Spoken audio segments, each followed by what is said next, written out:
Australia are having strange and unexplainable encounters. Join BFM's Cosmic Girl and Sifu each Friday night at 10 p.m. as they explore the fascinating world of paranormal and tales of strange encounters. Extraterrestrials, ghosts, monsters, myths and magic. BFM 10 p.m. Fridays, the heart and soul of the Bay. Oh, and the spirit along the Redlands coast and beyond. So welcome to another jam-packed, exciting episode of Strange Encounters on 100.3 Bay FM, the heart, soul... and spirit of the Bay. And spirit of the Bay. We have a special guest, and we're at a special location as well, Cosmic Girl, aren't we? Yes, we are at Archerfield Airfield. Yeah. It's the first time for you? Yes, I've driven past it many times, but I've never actually visited the airfield. And we're on the hunt for something quite peculiar, aren't we? We are, yes, we are. Sort of like a cold case. Sort of like a, you know very well what I'm talking about. Sort of like a cold case, really, yes, isn't it? We've actually got Liam here with us from Haunts of Brisbane, who's going to talk to us about the Archerfield Ghost. So welcome, Liam. Hello, how are you both? Really, really well. How are you feeling this place? What do you think about it? First impressions of the yeah. First impressions, very interesting, beautiful old building. Yeah, Art Deco. But yeah, quite a tingle going on as well. Yeah, describe that because I've got the same feels when I walked in here. Yeah, very unusual. So I guess we're in a big room sort of overlooking the runways just inside the foyer. But yeah, quite a sort of light-headed, sort of tingly feeling just inside the door past the foyer. So I'm not sure whether it's radars that's sitting on the roof above us. Or whether it's not indigestion from last night, is it? No, something a little more unusual going on. A bit of a dodgy chicken tikka or something. Could have been something like that. No, I got the same feeling here. And when we first, just to give the listeners a bit of a background, we organised to meet Liam out here. He's done some amazing work in the field over the years. How many years have you been? Almost 22 years, so yeah, wow. Only a couple of months off. Wow, that's a long time. And you have a blog as well, haven't you? That's a Haunts of Brisbane blog? Haunts of Brisbane blog, yep. So. And that's how I found him, because, guys, his style of writing and the amount of attention to detail and historical detail that goes into each and every one of these articles, it really must read for you guys out there.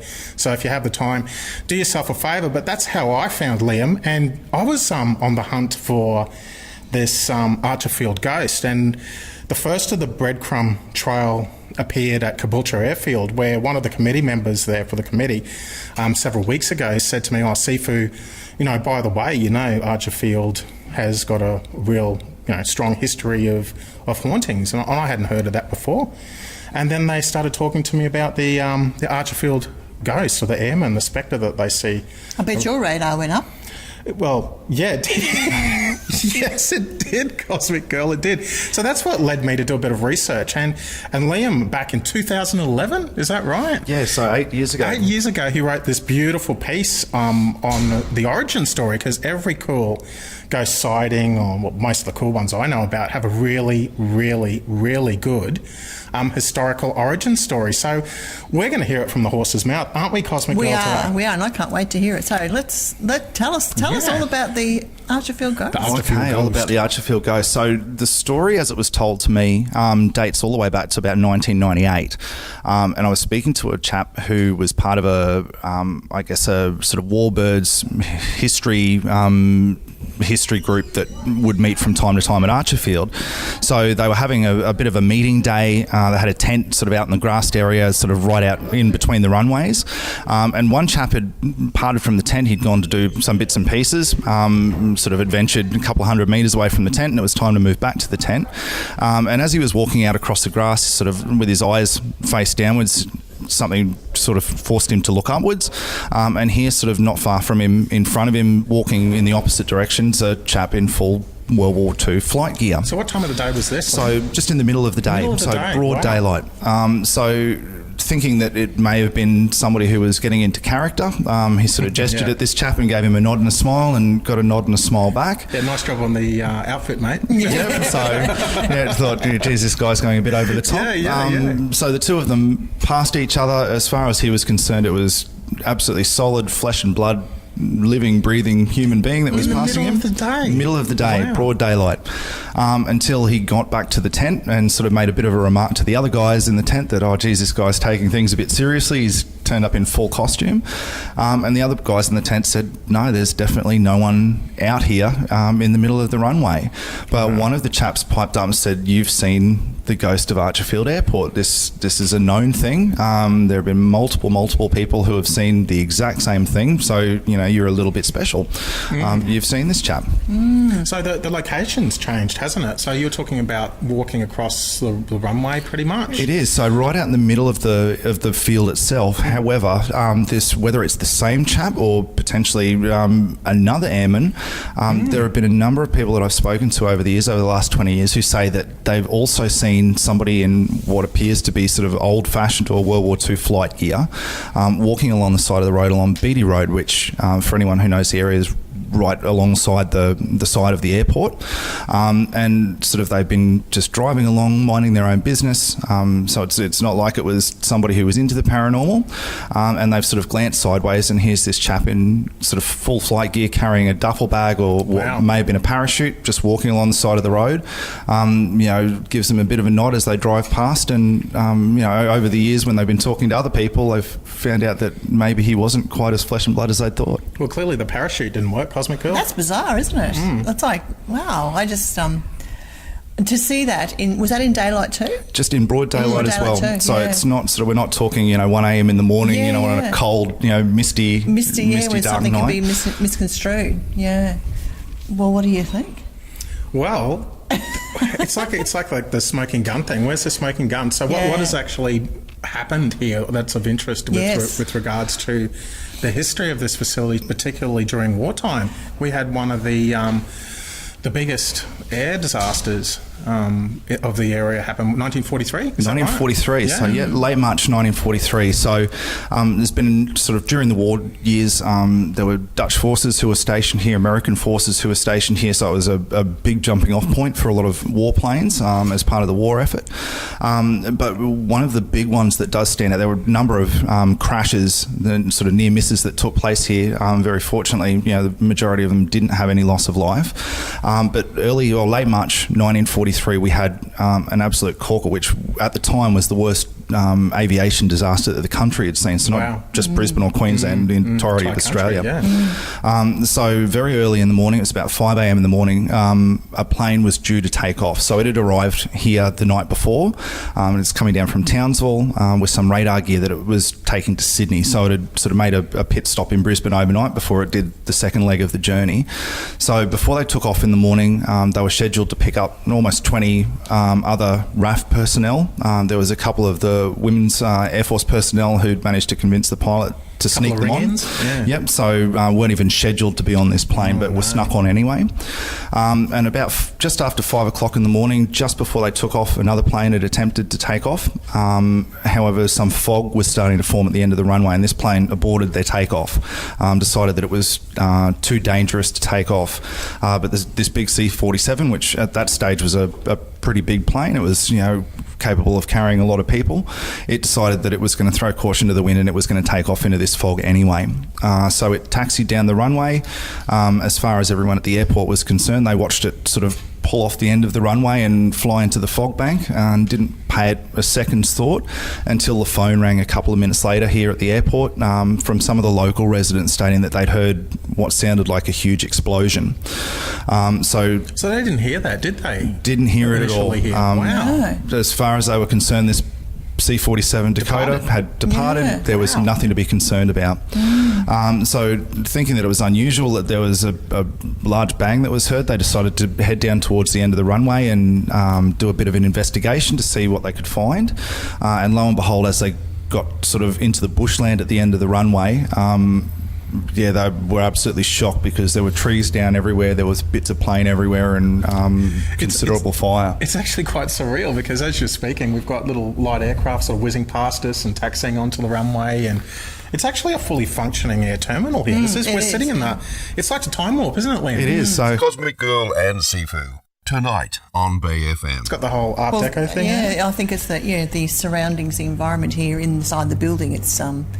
as soon as you walk in, you get this feeling of just flashing back into the past. I expect people to walk out wearing clothes from that era. Yeah, it's just all the music to be coming over Yeah. the PA. Even the clocks, the attention to detail is Yeah. just like the clicking and the clicking over. Did you hear that? As Yeah. well as like those old horror films where like the click. Click. Do you know what I mean? You know, the really audible clicks. Yeah. That's fair income. So that is a period timepiece It there is, on the wall. yeah, it Everything's is. original. It's fantastic. It's incredible. So yeah, Brisbane's first international airport. It is. It was used for a long time, wasn't it? And I think its designation is still, they can still operate passenger services out of here, but for some reason they're not. I don't know whether they're in discussions to do that. Like as a Brisbane airport, so there's a lot of expansion going on, but I think they're able to do it from here, and they're certainly set up to do it from here. So it's some very interesting stuff, hey? It is. I just find it fascinating that people see these deceased people, living people see the dead walking around, and they actually appear like fully fledged human beings. Very unusual. And like I said, broad daylight, seemed to be complete flesh and blood. The handful of people I've spoken to have seen this airman walking along Beatty Road. That's sort of the only real thing that stood out to them, that it was during daylight hours, and they thought that's really unusual. But I mean, from time to time you see unusual things and you shrug it off, because I'm sure if they could sort of see through him, it would have been a completely different matter. But they thought it was just unusual. But obviously here's this chap dressed up walking along the road. Outside an airport. Outside the airport. And the thing is too, this is during the day, right, Liam? So they're saying the witnesses, they're quite credible, and they're saying this during the day.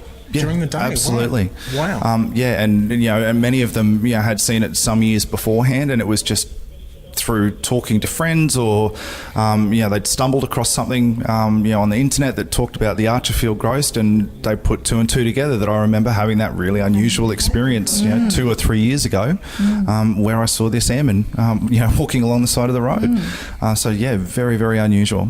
And are you aware of any other story around this location as well?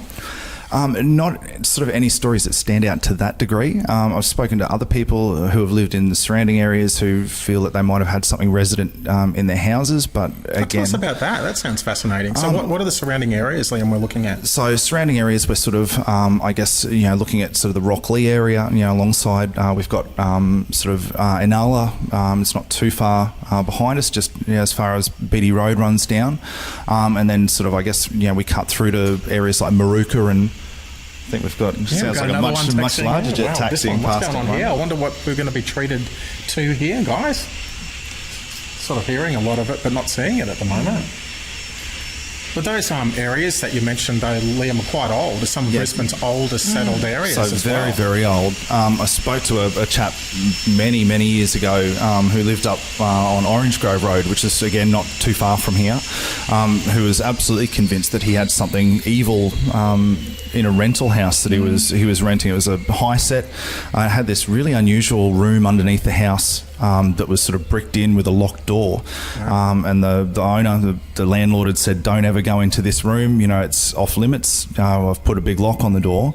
But absolutely 100% convinced that there was something that was evil that resided in this sort of bricked up, locked off room that from time to time would let itself out and sort of run amok a bit in his house. And so did they ever go in there? Because that's the first thing I would do, right, Cosmic Girl? Of And course you would. the landlord would go, Seafood, don't go in there. And the first thing I'd do is bolt cutters and replace all that stuff when I moved out. So, never forced his way into the room. But he reported seeing, really unusual orange sort of lights that would appear in his bedroom at night while he slept. Really uneasy feelings through the house, almost bordering on, feeling terrified for no reason. Footsteps up and down through the house. Really, really unusual. He lived there for a little while before I think it all pretty much got too much for him, and he headed off after that. But unusual experiences. But lots of people sort of with the usual, I guess what you would term bread and butter kind of hauntings or experiences in their houses. It's funny how you use the term bread and butter. It's like commonplace. It's commonplace for this sort of activity to be happening, because we've got a whole lot of historical homes, haven't we, in the Greater Brisbane area? But correct me if I'm wrong, Liam, but it's not something that's endemic to older homes either. You can have these hauntings happen in newer homes. Is that correct? Yeah, absolutely right. So, people who have moved into, I've spoken to people who've moved into rental houses that are only 2 years old. They're relatively new and really unusual experiences, but no history of anyone passing away in the house, or people who have got pretty much brand new houses, that have moved in. And I think it more often than not just depends on where the house has been built. It's sort of like on a pet cemetery or an Indian graveyard or something. What lies beneath. That was going to be my question, because I was going to say you've been listening to stories from people for years. So I was just wondering if you had any ideas, if there aren't on those locations, why these things actually start. Why do people start seeing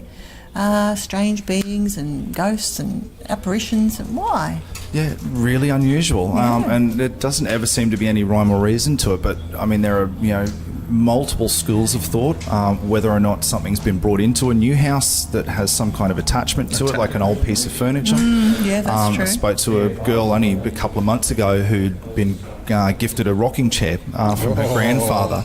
Wow. And the rocking chair, it seemed all the activity in the house, which hadn't occurred before the rocking chair had come into a house, all seemed to emanate from around this one rocking chair.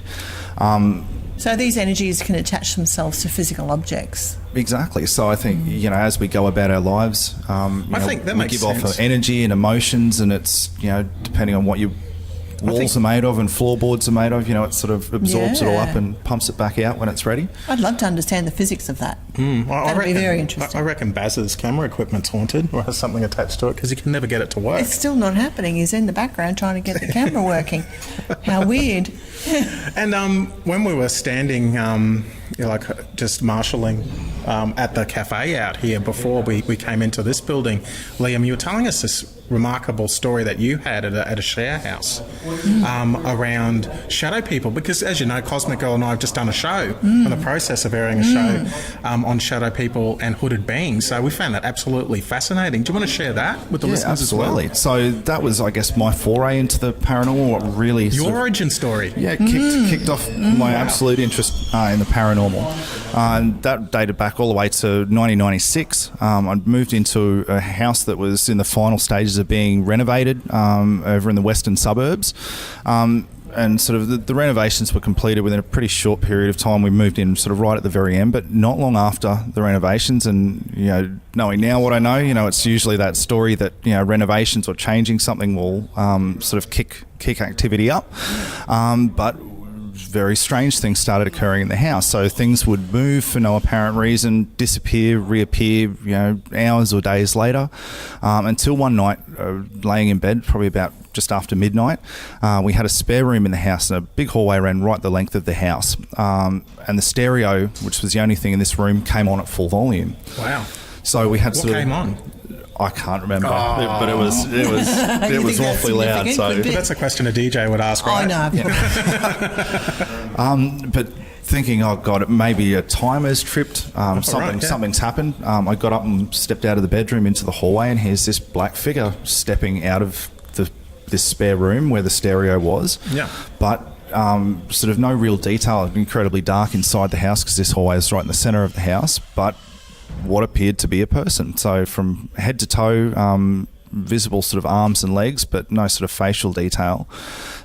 So I assumed that it saw me just at the same time that I saw it, because all of a sudden it took off up the hallway. I gave chase thinking that a burglar had broken in through the window and was trying to steal the stereo.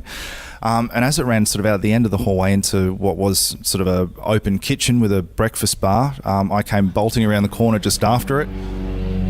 Play going over. And saw... You just couldn't buy sound effects No, like this. I was going to say that's a great sound effect. But yeah, saw whatever it was sort of put its hand on the breakfast bar and leg over the breakfast bar and sort of vaulted in behind the bar. And I thought, well, I've got you now. There's nowhere left to run. And I sort of tried to cut it off around the other side of the breakfast bar, and there was nothing. Whatever Absolutely it was, nothing. it clearly worked out to be able to leap the bench like that. So acted like a flesh and blood person until all of a sudden it was gone. Wow. Did you ever find any finger marks or notice any odours or anything like that? So nothing like that at all. But that sort of seemed to be the one event that really that triggered things off. So from that point onwards, we would have running up and down the hallway in the middle of the night with what seemed to be quite heavy boots. Where the bedroom door would be shut and the footprints would pick up speed and thump, thump, thump down the hallway and stop absolutely dead right at the door. And you'd think if any other human trying to run down the hallway, if it was someone trying to play a prank, they'd run headfirst into the door. But these footsteps would stop. We had, again, things moving, really unusual occurrences, and lived there for probably another 18 months or 2 years, side by side with whatever it was in the house. But and when you left there, did it follow you? It did, for probably 6 months, and almost sort of like in a residual kind of way. So we ended up moving out. The house I moved into what was a fairly new unit and a big unit complex, but the same kind of things would happen. Pots and pans would sort of rattle on their hooks. Things again would move around the unit, but sort of, I guess, over the next 6 months or so, it just slowly petered out until it was pretty much gone.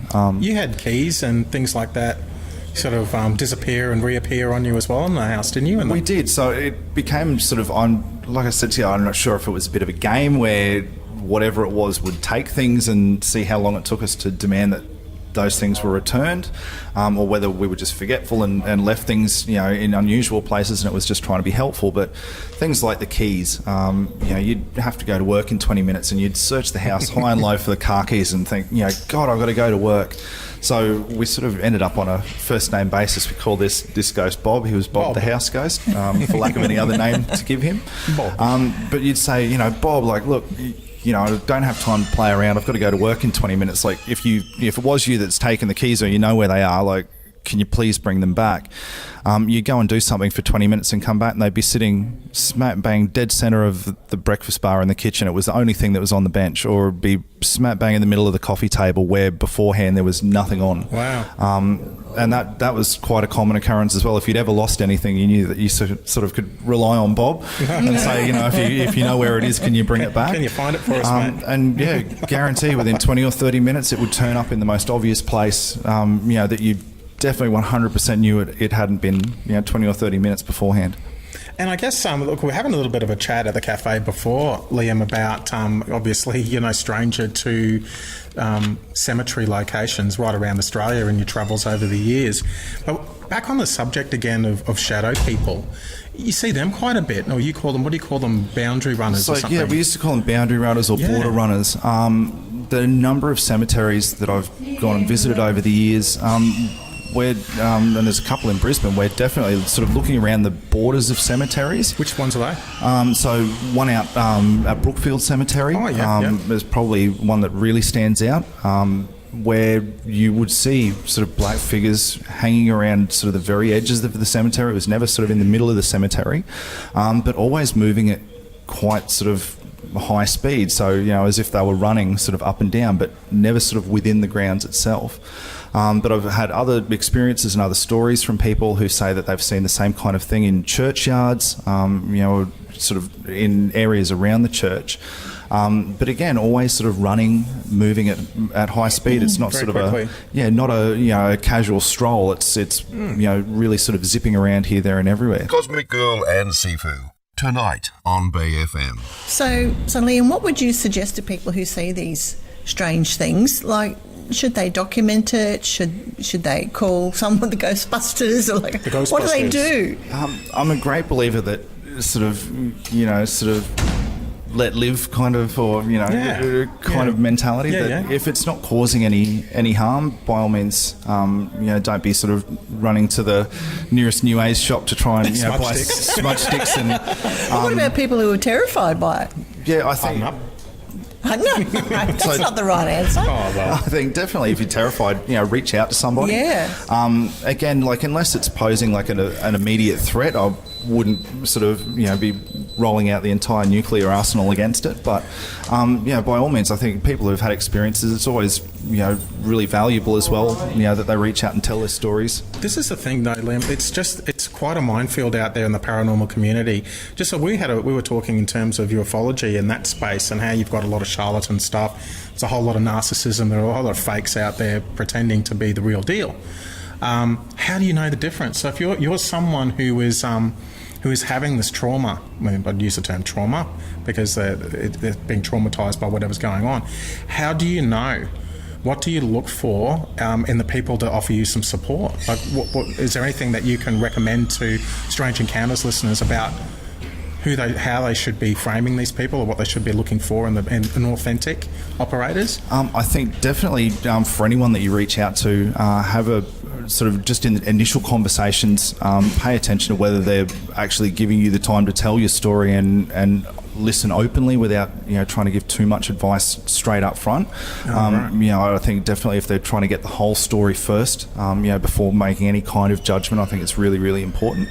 There are people and groups out there that I think, without really wanting to know the story, are very, very quick to jump into, wanting to come around to your house immediately to do cleansing ceremonies and, raise the ghost and push it out of the house, which I think is, incredibly dangerous because obviously they don't really have, your best interest at heart if they're not even interested in, in really listening to your story and trying to flesh it out. But I think definitely somebody who's, willing to listen up front and then sort of work through what a couple of options might be is probably the best way to gauge whether somebody's serious about doing what's best for you rather than sort of doing what's best for them. So what are the options then? So like I said, I definitely think if it's not posing too much of an issue, I think a lot of people, it can be quite terrifying when they're having experiences that are completely alien to them. They've never come across anything like that before. But definitely sort of taking that mindset that, as long as there's nothing untoward going on or malicious going on, there's always the option of living side by side. Like I said, with my ghost Bob, he was great at finding lost things in the house. So put them to work, guys. If you've got a ghost, well, they do the dishes. Do they do the dishes? Do the vacuuming? Do a bit of pet sitting or babysitting? Oh no. Oh no. I reckon my little one would get a kick out of being babysat by a spirit. You've got a strange genetic line there. I do have a strange genetic, as I've been told. So that's all really, really fascinating stuff. I've sort of lost my train of thought here, but I was leading into something else I was going to ask you in that space. But I always ask, especially people that work in the paranormal, what is their most outstanding, memorable, or even a top 2 or 3 stories or experiences that you've had as an investigator in the field. Even stuff around people's homes, which I always found really fascinating. I think it grips the imagination of our listeners when they say, well, this is the sort of stuff that can and does happen in people's homes. Like, this isn't a haunted, derelict house on the outskirts of town. This is a place that's been inhabited for a lot of years. So what are some of the, really significant or out there story that you've come across from people's homes? Out there stories. I've had a few. Probably one is, again, like dating back about 20 odd years ago, I interviewed a guy. He lived in an old house that was a raised Queenslander and was concerned that something untoward was going on. So he felt sort of cold breezes in the house, which again for an old Queenslander doesn't really stand out. Right. Sort of one of those explain-awayable kind of things. But one of the things that he had mentioned was that in his bedroom, and he had the old sort of sash windows that sort of slide up and down the casement windows. He would come home, he'd lock the bedroom window before he'd go to work, but he'd come home and this window always seemed to have been open again, half an inch or an inch it had opened up, even though he absolutely knew that he'd latched it shut. Amongst sort of these cold things, and maybe there's some creaking and some footsteps going on, but that sort of seemed to be the thing that really stood out in his mind. So we ended up trying to investigate. We really didn't find a great much about the history, but spoke to an old neighbour who lived next door. And again, when doing research, neighbours are fantastic to have a chat to, especially the older ones. They know busybodies. What's going on in the neighbourhood, and sort of who's who in the zoo. But this neighbour mentioned that when we asked him, had anything unusual happened, at the premises or in this house, and he said, definitely there was an old lady who used to own it many, many moons ago, and she was a bit of a recluse. She lived on her own, but the neighbours would see her every couple of days, and sort of she'd give them a bit of a wave if she needed to go to the store. Although one time they hadn't seen her for quite some time. So the neighbour thought, it's quite unusual that we haven't seen her for a week or a week and a half. We'll go around to the house and check. And they went and had a look, and the house was locked. But they thought, better of it, and maybe we should report it to the police that it's very unusual.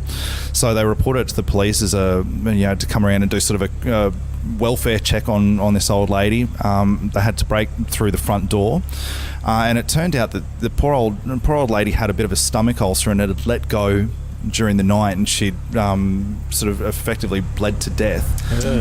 But in the process of sort of dying, bleeding to death, she'd made her way down the hallway and into her bedroom, and I guess in a final attempt to try and call out to somebody, she'd managed to sort of get the window open in the bedroom. Oh, wow. And the window had come down and shut on her fingers. So the window was only sort of a half-inch open with her fingers still in the window. So that marries up with the story, right? And it was this incredible story of this chap who'd said, I can't explain it. Every time I come home, the window's been unlatched and it's only open like a half-inch. So, again, very unusual, but it just goes to show that the more research that you put into these things, from time to time, you'll hit a complete dead end. Other times, you'll come across these incredible sort of coincidental, little bits of information. Wow, there you go. It's amazing. Well, we've got an aircraft, a light aircraft, just outside our window here, folks, and it's just it's in the process of its pre-flight checks. I think it's about ready to take off soon. So we might just pause it there for a sec until they take off. Cosmic Girl and Sifu, tonight on Bay FM. I wanted to ask you, Liam, because you're a bit of an unusual, well, you're not your average bear in terms of who you come across in the paranormal space. You're a bit of everything. And what I like about it is that there's quite like a hybrid mix in what you do in the investigative space and being a bit of a historical buff as well. So there's a lot of history and a lot of attention to detail in what you're doing as well. Yep. So I guess sort of what would you call it? Educationally, my background is archaeology and anthropology. So that's what it is. I went through university, so degrees in both. So a bit of a hybrid sort of from that perspective. But that sort of kicked in roughly around the same time that I got into the paranormal as well. Wow. So I guess looking at old houses and old buildings, it's always good to sort of have that, I guess, sort of ability to research and historical base behind me. But I think, you generally tend to find that people sort of stay in their own streams, especially in the paranormal. It's pretty much just straight ghost, but I'd like to dabble. What did you say, straight ghost? Straight ghost. I've never heard of that before. Ghost. Is there a crooked one? I don't know. It's really funny because that old Ghostbusters thing, don't cross the streams, but what you're saying, it's actually the case in that field of paranormal investigation. It is. So, I don't think, there's any reason why you can't sort of have a little bit of a look, because obviously if you believe in sort of one one channel, I guess, of the paranormal, why can't the other ones have some merit as well? So I tend to do a little bit of sky watching. Spent quite a bit of time up in the Glasshouse Mountains and sitting on top of some of those mountains through the night doing sort of nighttime vigils. But did you see anything? Didn't see anything. Not to this point. It's heartbroken. So. It's a bit of a hot spot up there. Yeah, a lot of stuff happens. Like I said, it's not through lack of trying. And I'll continue to try. But when you're up in the Glasshouse Mountains, obviously anyone who knows that region knows that it's also a bit of a Yowie hotspot or a cryptozoology hotspot. So you're into that as well, aren't you, Lam? I am. So I dabble in that as well. I love going out at night times. I've had probably on that front some pretty unnerving experiences. Yeah, do tell. So okay, so probably, when was that, 3 years ago or so, I decided there's a big circuit that runs around Mount Tibrogargan, which it's quite a lengthy circuit, and made the decision that why not walk it at night time. To which everyone told me I was absolutely crazy if I thought I was going to survive walking this, whatever it was, 6 kilometre hiking trail. I'm not the only crazy one. No, there's a few of you around. But ventured up, did the walk sort of through the middle of the night, and almost made it probably 3/4 the way around this track. And for anyone who's not sort of been out in the bush at night time, it's actually unusually noisy. When it's not as quiet as you would think. There's lots of crickets and bats sort of making their chirping sounds, and The bush at night time is quite noisy, but all of a sudden everything went, just eerily quiet, so dead quiet, and this smell came up, which again, that's sort of the telltale sort of musty dog, sort of wet dog kind of odour. And wow. Thought, wow, this is sort of unusual. This is, supposedly the signs. And then out of nowhere, probably 20 odd metres off to the side of the track, and it's quite thick bush there, all of a sudden this incredible crashing sound, almost like something, of absolute size, was charging directly for the track, busting through the bush, and pulled up only a couple of metres away from the side of the track, still just out of sort of view of sort of where the torchlight was, and then sort of moved back. And I thought, no, that's something very, very large, probably larger than a human. Wow. Almost like a mock charge, sort of in the middle of nowhere, still with like a kilometre to go to get back to the car. So yeah, slowly but surely, I thought, don't, whatever you do, don't run. Just nicely, peacefully and calmly. I think there's a lot of merit in that too. Let's move. But whatever it was, and very distinct footfalls in the bush for a good, probably 300-400 metres, just off to the side of the track, following sort of as I moved back towards the car. But quite unnerving experience at the time, especially when you realise that you could probably run, but you've still got a kilometre to go, and whatever it is a lot bigger and a lot faster and more skilled in the bush than you are. Well, what fed your the notion not to run? Is it stuff that you've heard of before with some of the cryptozoologists? I think bits and pieces that I've heard of, but again, sort of my background, I sort of grew up on a lot of farms and out in the country as well, and especially when you come across anything like sort of wild dogs or feral dogs, any kind of predator, like sort of show your size and just act peacefully, because I think again with intent, if you put that out there to the universe that your intent is that you don't want any trouble, and you sort of just move slowly and purposefully, then it sort of keeps the situation calmer. Like the last thing you want to do is have do a runner and have whatever it thinks think that you're wanting it to chase you. So that chase instinct. Just sensible. Yeah, it's easier said than done, isn't it, Cosmic Girl? I think so. Would you have been able to do that? I could have. I actually grew up on a cattle station too. Well, I didn't grow up. I spent a few years in my very, very early years on a cattle station with big steers, and my father said the same thing.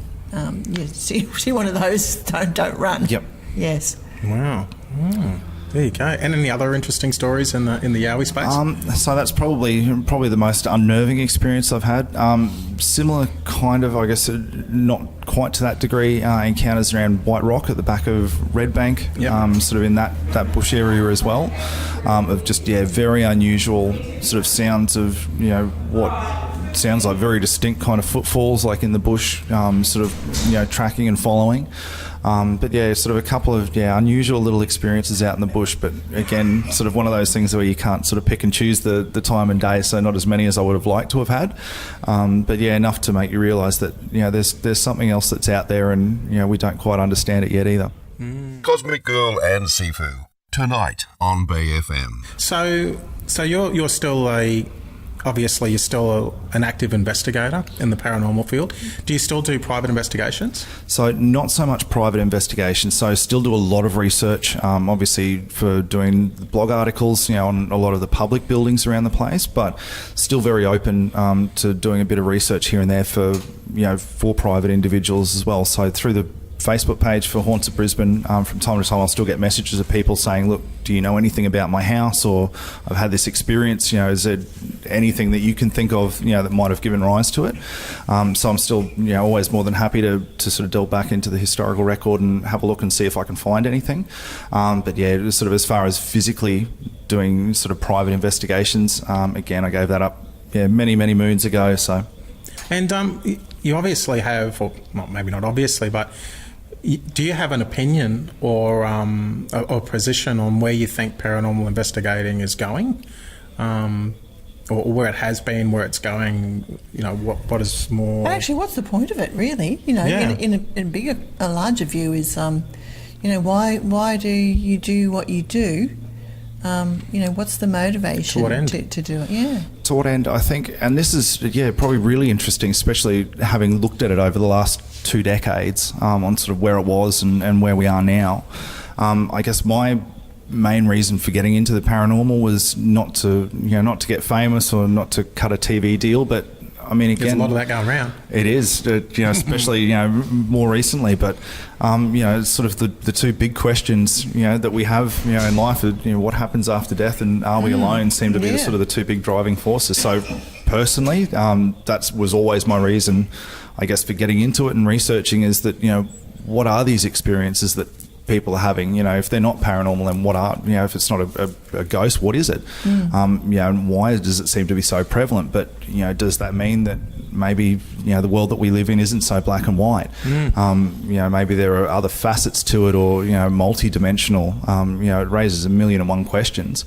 But I think sort of that again is sort of where the field is going these days as well. Is that we've gone from, I think, a lot of people being in it for personal reasons and sort of wanting to know more personally, to sort of the focus of being a little bit more towards can I get a television deal out of this, or narcissism. Can I sort of prove the existence of ghosts? Which again, I think as far as collecting evidence goes, I mean we've got 1,000,001 different devices these days that we didn't have 20 odd years ago for being able to collect information.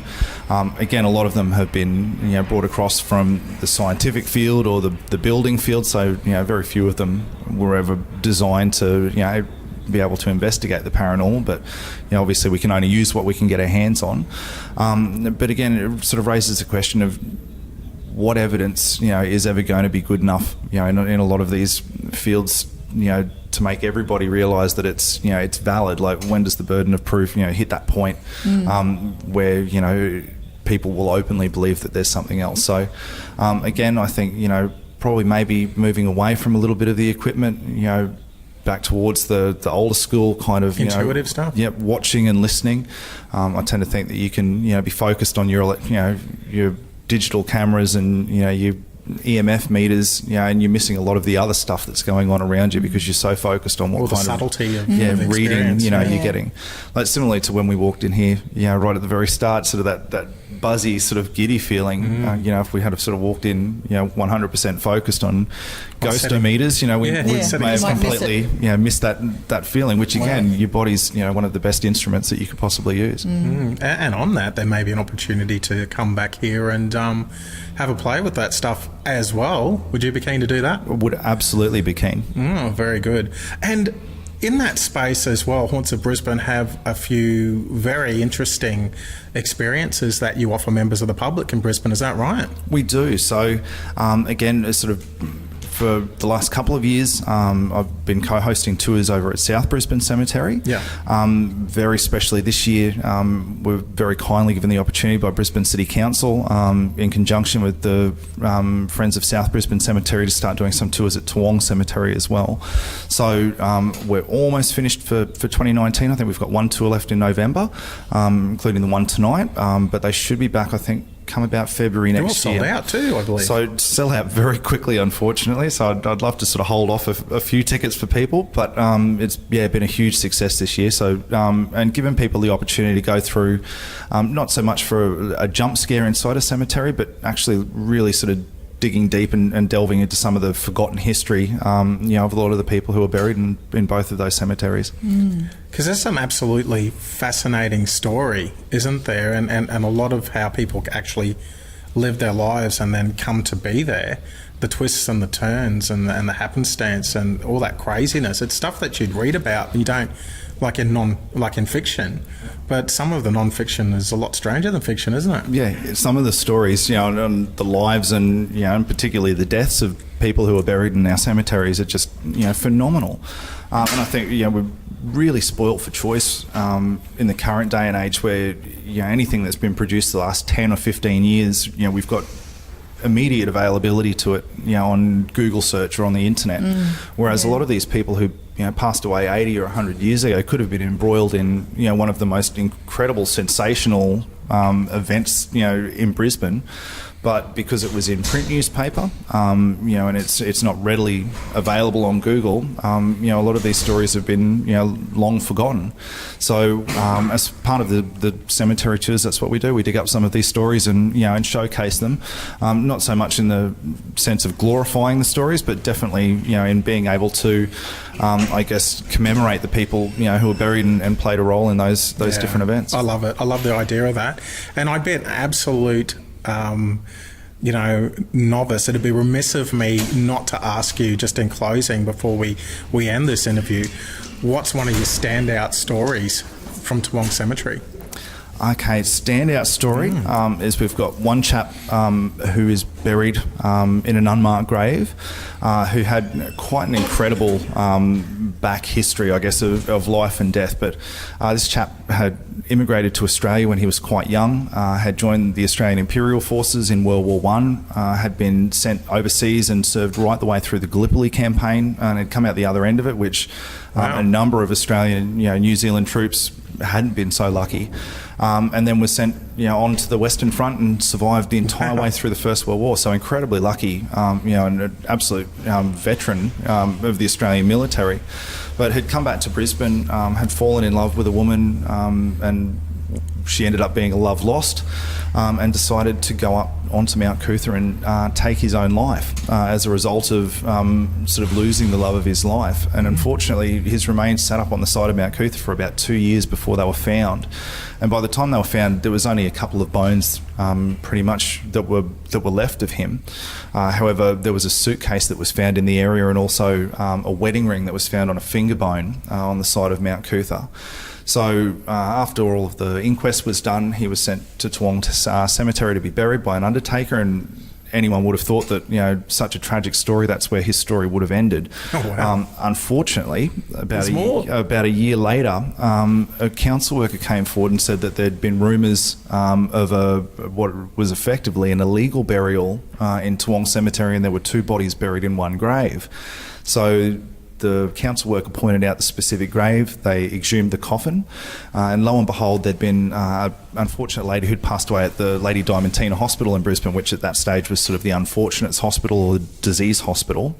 And when they opened the coffin, her remains were in this coffin, and right at the very foot of the coffin was a small bag of bones, and it was this poor old chap, Bernard, had been stuffed in the bottom of somebody else's coffin by a quite unscrupulous undertaker, who'd taken off with the money and had been buried in this woman's grave. So fortunately, his remains were removed from that coffin and was placed in the sort of the war grave cemetery, or section of Toowong Cemetery, given that he'd fought right the way through First World War, so was sort of finally given honours, despite the fact that his grave remains unmarked to this day. But yeah, just an incredible story of this chap, who died on Mount Cootha, had taken years to find him, and had been buried twice, over the space of 12 or 15 months. It's amazing, isn't it? It's unbelievable. Well, guys, Strange Encounters fans, I guess if you like that story and you want to hear a whole lot more, you need to get onto one of Liam's tours. Yes, you do. Well, I wouldn't call them tours. I call them experiences. Experiences, yeah. Yeah, so it sounds actually very fascinating. Wow, so is there anything you'd like to leave our listeners with today, Liam? Apart from just keep your eyes and ears open. So yeah, it's an incredible world out there, and I think more often than not, it's when you least expect it that you have, incredible experiences. Well, this is what happened with us today. We sort of let go and we flowed a bit with what was going on, and we followed our intuition, and we're sort of find ourselves in a real prime seat, don't we, Cosmic Girl? We do, yes. Yeah, with maybe some other opportunities looming in this space too, which is absolutely fantastic. Thank you very much for your time. So really great to meet you. Yeah, likewise, and thank you very much for having me. Absolutely fantastic. Ordinary people all around Australia are having strange and unexplainable encounters. Join BFM's Cosmic Girl and Sifu each Friday night at 10 p.m. as they explore the fascinating world of paranormal and tales of strange encounters. Extraterrestrials, ghosts, monsters, myths and magic. BFM 10 p.m. Fridays, the heart and soul of the Bay. And the spirit along the Redlands coast and beyond.